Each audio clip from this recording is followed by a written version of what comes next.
पति और पत्नी का फर्ज। जाओ तो ये लिस्ट लेते जाना किराने की सामान की। सुधा ने नवीन को एक लिस्ट हाथ में थमाते हुए कहा। पापा मेरी चॉकलेट, बेटा भी लाड़ में बोला। पापा मेरे लिए अंकल चिप्स। छोटी सी आराध्या भी अपनी पैंट हिलाते हुए इठलाकर बोली। हाँ बेटा ले आऊँगा, नवीन ने पुचकारते हुए जवाब दिया। मगर नवीन के दिमाग में तो सुबह फोन पर बॉस से हुई बातचीत में कहे शब्द गूंज रहे थे। नवीन बाबू, इस बार भी आधी सैलरी ही मिलेगी। घर बैठे बिठाए जो मिले चुपचाप ले लो।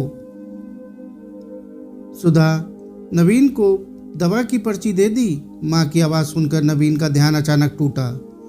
जी माँ जी, पहले ही दे दी। उफ, ये बीमारी कोरोना कमर तोड़ दी हम प्राइवेट कंपनी वर्कर की। उस पर यह लॉकडाउन हर बार बढ़ जाता है। अब आधी सैलरी में कैसे माँ की दवाई, किराने वाले का महीने के राशन के पैसे, मकान का किराया, दूध वाले का पैसा, क्या दूं क्या रखूं? नवीन मन ही मन बुदबुदाने लगा। उस पर 4 महीने पहले नई स्कूटी ली थी। सोचा था सुधा और बच्चों को स्कूल छोड़ने को काम आएगी। अब ईएमआई सोच सोच कर ही मन चिंता में डूब रहा था।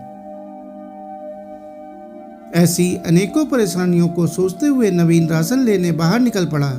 अभी कुछ ही दूरी पहुंचा था कि स्कूटी की पीछे से टी टी की आवाज़ सुनाई दी।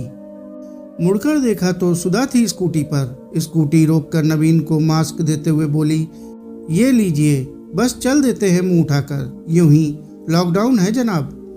और ये लीजिए, पर्स से पैसे निकाल कर देते हुए बोली, ये इतने पैसे तुम्हारे पास कैसे? हमारे पास तो हर महीने कुछ नहीं बचता। तो हैरान से नवीन सुधा की ओर देखकर बोला। सुधा मुस्कुराते हुए बोली, आपके ऑफिस जाने के बाद बच्चों को ट्यूशन पढ़ाकर उन्हीं से बचाए हुए हैं।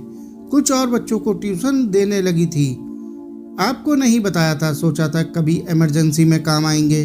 सबके सामने नहीं देना चाहती थी, इसलिए पीछे पीछे चली आई। चेहरे पर हल्की मुस्कान लाकर सुधा ने जवाब दिया, तुम बिल्कुल माँ की तरह मेरी हर परेशानियों को चेहरे से पढ़ लेती हो। चैन की सांस लेते हुए नवीन के मुंह से निकला, हाँ माँ ही तो हूँ, मगर तुम्हारी नहीं, तुम्हारे बच्चों की। सुधा मुस्कुराई।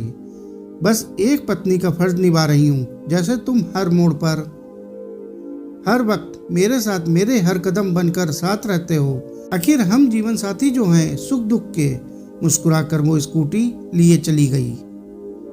वहीं भीगी हुई पलकों से नवीन भी हंसते हुए उसे देख रहा था। दोस्तों, महिलाओं को परिवार की कई बड़ी जिम्मेदारियां निभानी पड़ती हैं। उन्हें बचत से लेकर भोजन, स्वास्थ्य, रिश्तेदार, बच्चों की पढ़ाई, सब कुछ देखना पड़ता है। ऐसे में उन्हें शुरू से ही बचत की आदत डालनी चाहिए।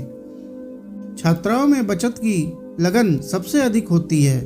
वे स्कूल टाइम से ही बचत करने लगती हैं। गृहिणी बनने पर घर संभालती हैं तो भी बचत करके रखती हैं। यही बचत बुरे वक्त के समय में काम आती है।